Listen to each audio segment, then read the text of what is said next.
Hi and welcome back to Reddit Whispers. I knew she was cheating the whole time, she never knew I knew. It's a strange thing holding a truth that could shatter someone else's reality, a secret that acts as a silent, one-way mirror.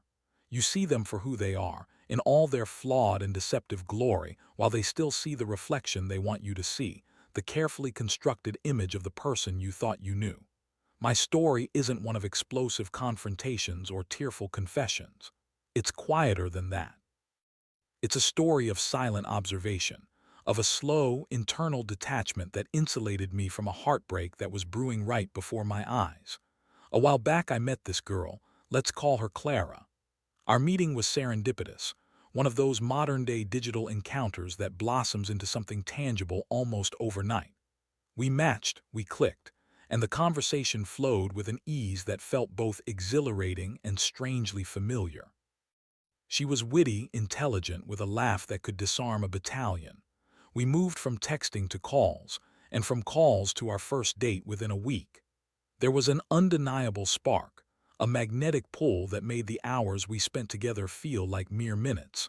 We got close pretty fast, perhaps too fast in retrospect, but when you're caught in the whirlwind of a new connection, red flags just look like flags.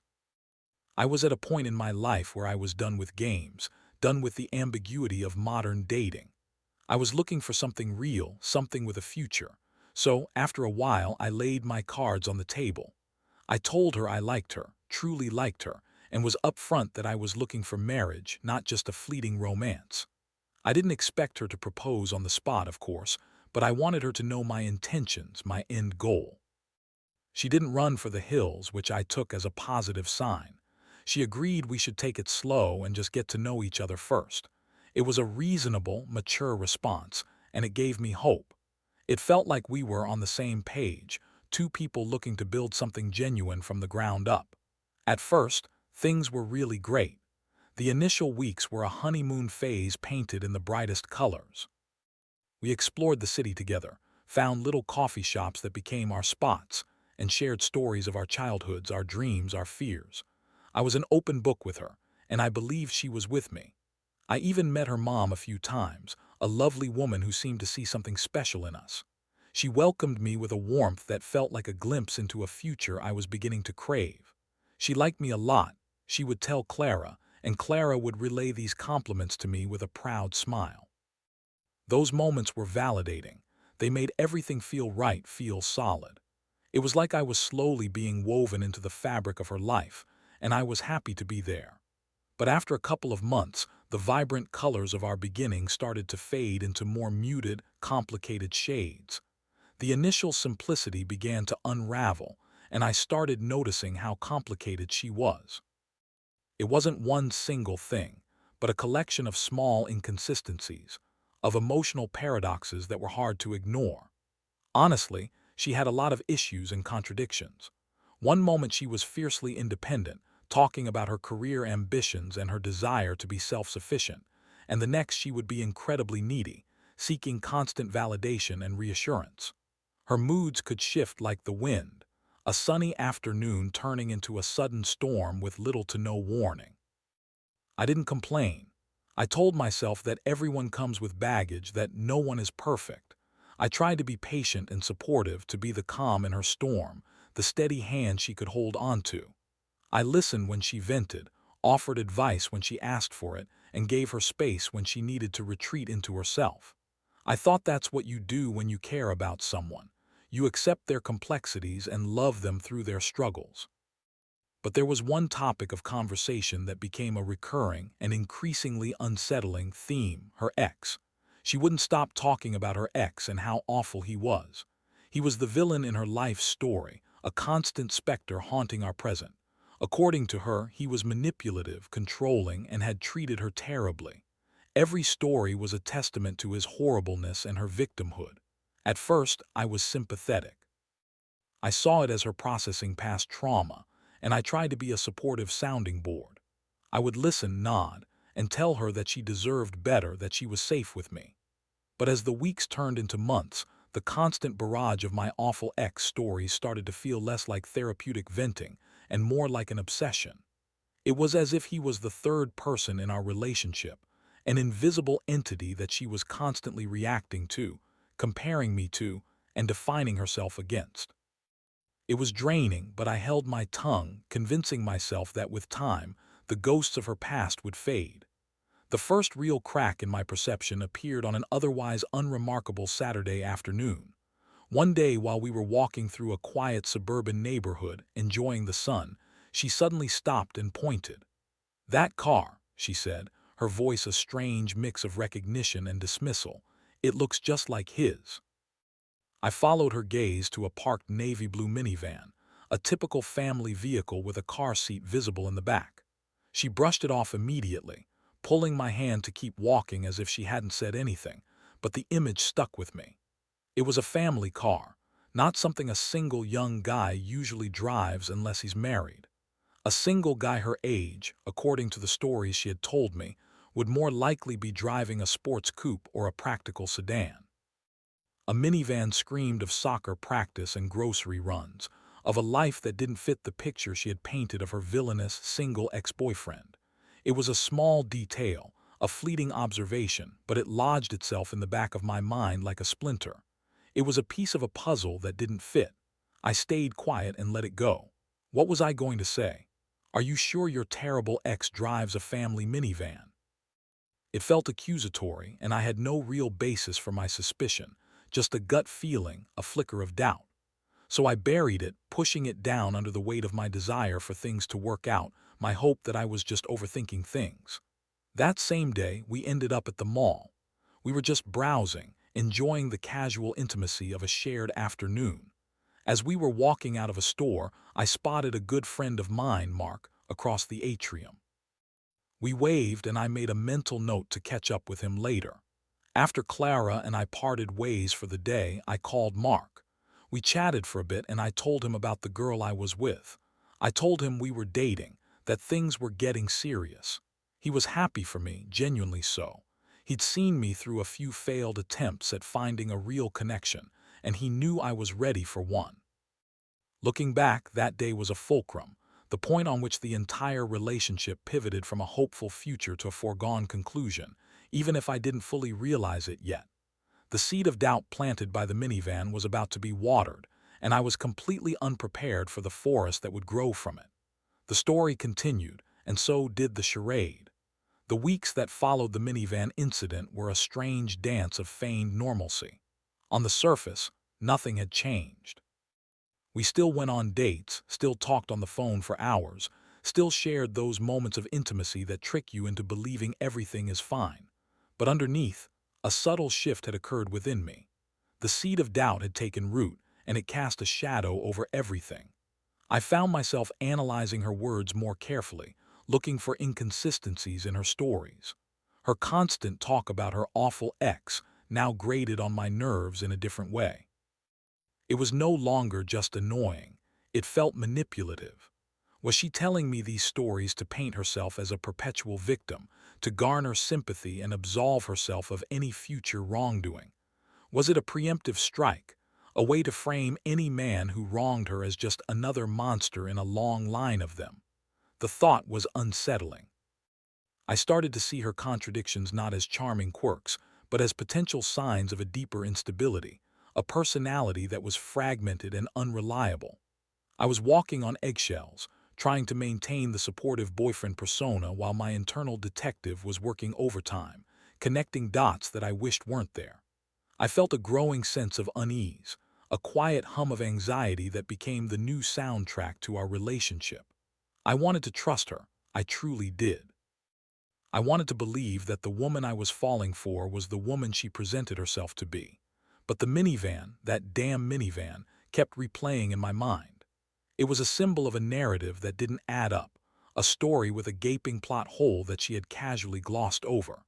Fast forward a few weeks, and the universe decided it was time to stop dropping hints and start providing cold, hard evidence. She tells me she's going out with her friends for a girls' night. "Have fun," I said, with a sincerity that was only skin deep. "Don't do anything I wouldn't do." A hollow joke, given the circumstances that were about to unfold. Cool, no problem. I trusted her, or rather, I told myself I trusted her. I had no reason not to, other than a vague, unsubstantiated gut feeling. So I made my own plans. Total coincidence, I end up at the same mall with my buddy, the very same Mark who had seen us together that day weeks ago. He had called me up wanting to check out a new tech store that had opened, and I figured it was a good way to get my mind off things. A perfect, mundane, and utterly coincidental plan. He gets there first as he lived closer. I was still in traffic when my phone buzzed. It was a text from Mark. "Dude, you're not going to believe this." My stomach clenched. I knew, even before I read the next message, that it was about her. "I think I just saw Clara with some guy." My heart hammered against my ribs. I tried to rationalize. It could be a friend, a brother, a cousin. My mind raced through a list of plausible, innocent explanations, each one more flimsy than the last. Then the second message came through. It was a photo. A grainy, zoomed-in photo taken from across the mall's food court, but it was clear enough. It was her. There was no question. She was sitting at a small table, leaning in close to a man, her head tilted in that intimate way she had. They were laughing, sharing a plate of food. And the man she was with, it wasn't a brother or a cousin. The way he looked at her, the way his hand was resting near hers on the table, it was all too familiar. It was the look of a man who was more than just a friend. He even sent me photos, multiple angles, as if to erase any possibility of doubt. It was her, no question. A wave of cold, calm clarity washed over me. It wasn't the fiery rage you see in movies. It wasn't the gut-wrenching despair of a betrayed lover. It was something quieter, something colder. It was the click of the final puzzle piece falling into place. The minivan, the constant talk of the ex, the inconsistencies, it all made a sudden, terrible kind of sense. The image on my phone screen was the missing link, the confirmation of a suspicion I had been trying to suppress for weeks. I stayed calm. I texted Mark back. "Okay, I'm almost there. Let's just go to the tech store." I didn't want to see them. I didn't need to. The photos were enough. Confronting her there in the middle of a crowded mall would have been a scene, a drama I had no interest in starring in. What would I even say? "Who's this?" And listen to what? A lie. A frantic, fabricated explanation that I would never believe. No, I chose a different path. I didn't confront her, but in my head I knew the relationship was over.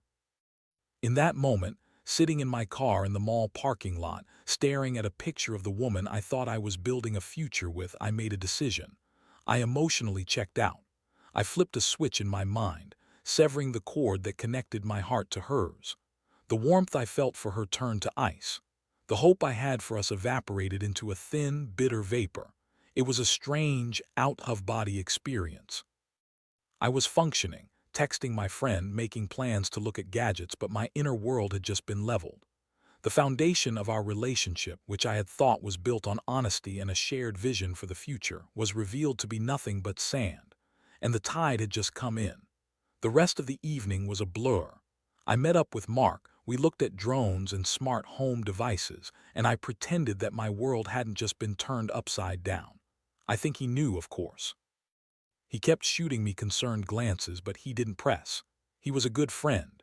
He had provided the evidence, and now he was providing the distraction. When I got home that night, I didn't call her. I didn't text her. I just sat in the silence of my apartment, the glow of my phone screen illuminating the picture of her and the other man.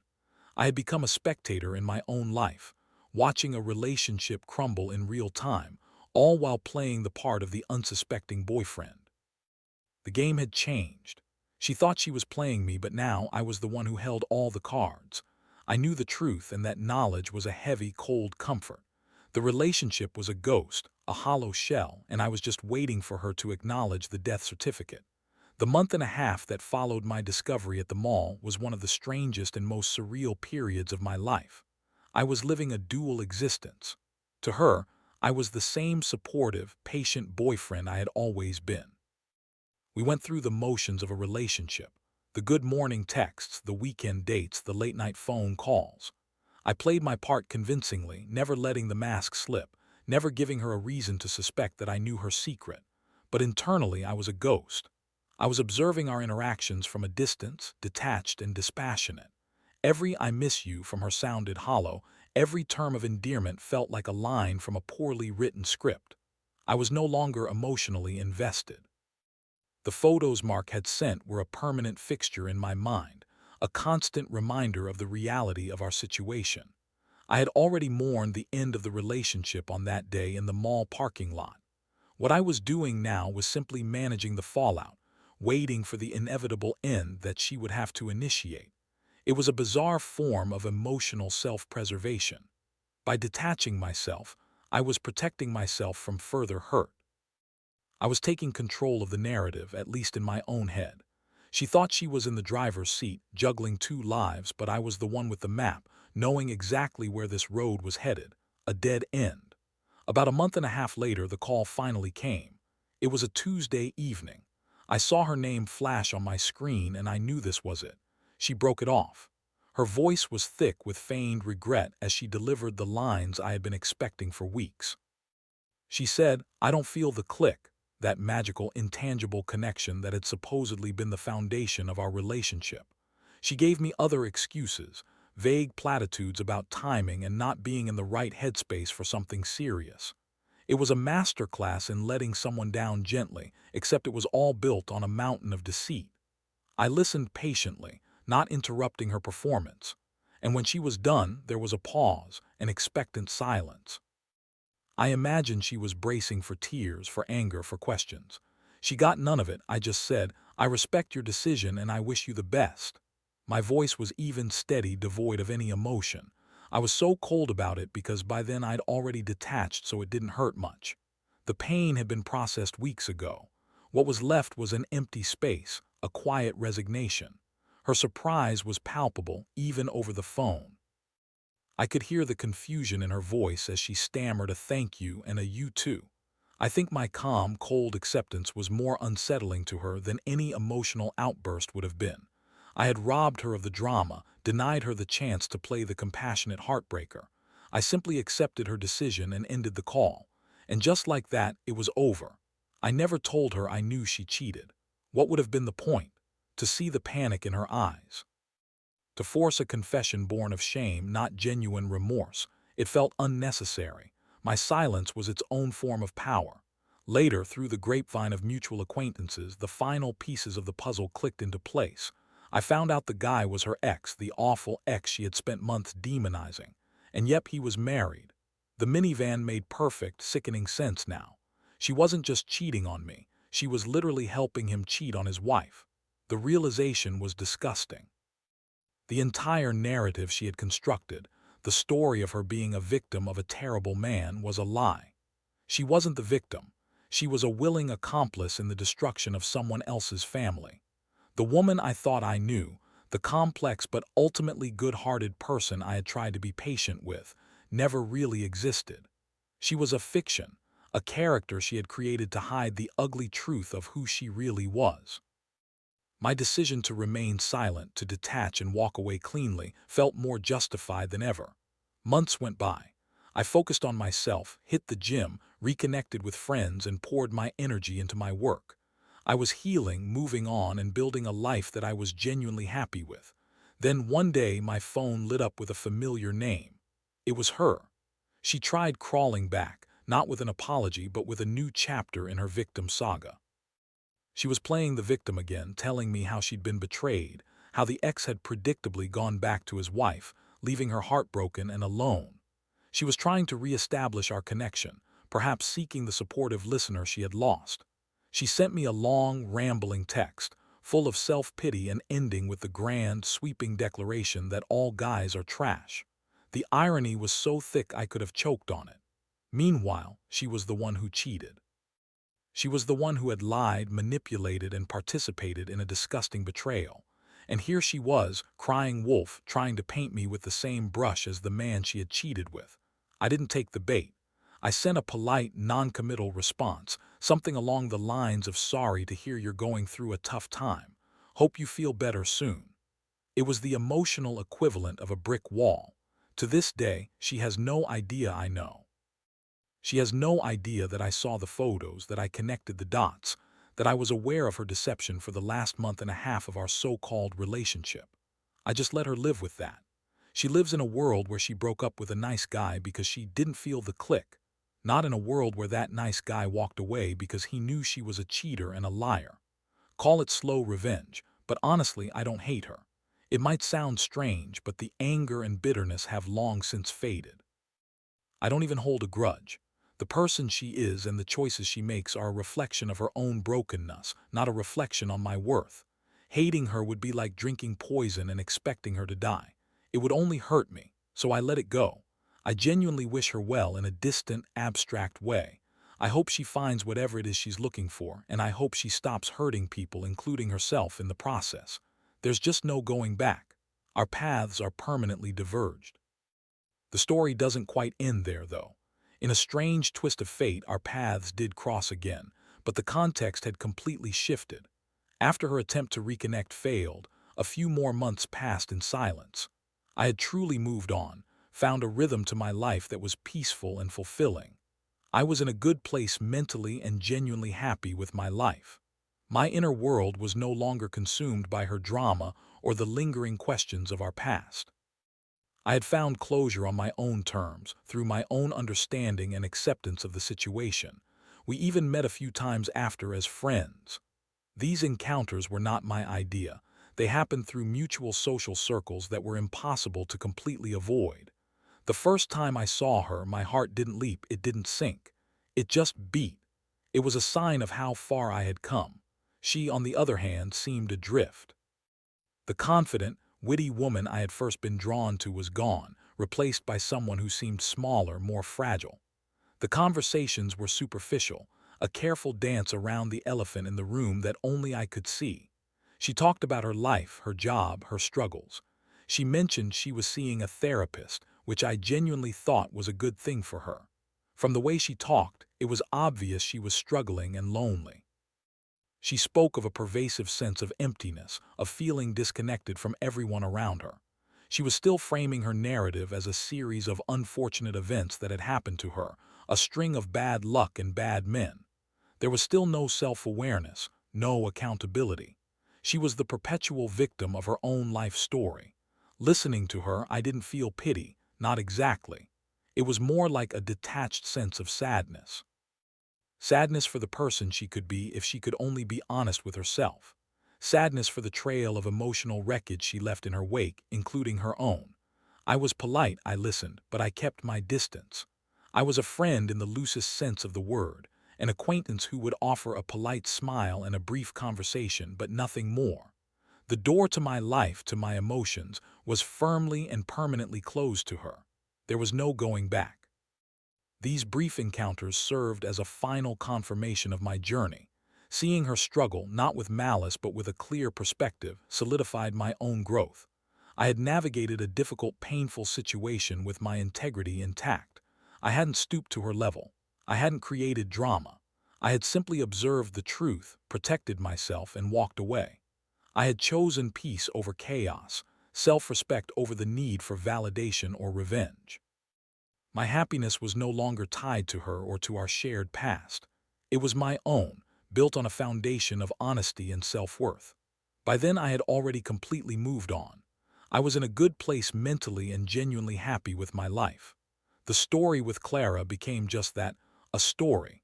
A chapter in my life that had taught me valuable lessons about trust, intuition, and the importance of seeing people for who they are, not for who you want them to be. It taught me that sometimes the quietest response is the most powerful one, and that true strength lies not in confrontation, but in the ability to walk away from what is not meant for you. That's my story. I tried to keep it short, though the emotions and the lessons learned from it feel vast. It's a quiet tale of betrayal, but it's also a story of silent strength and the peace that comes from letting go. I'm curious what you'd have done in my shoes. Would you have confronted her? Would you have exposed her lies? Or would you have done what I did and allowed her to live in the reality she created for herself, finding your own closure in the quiet truth? It's a strange thing knowing you hold a secret that defines the end of a chapter, a secret that the other person will never know you possess.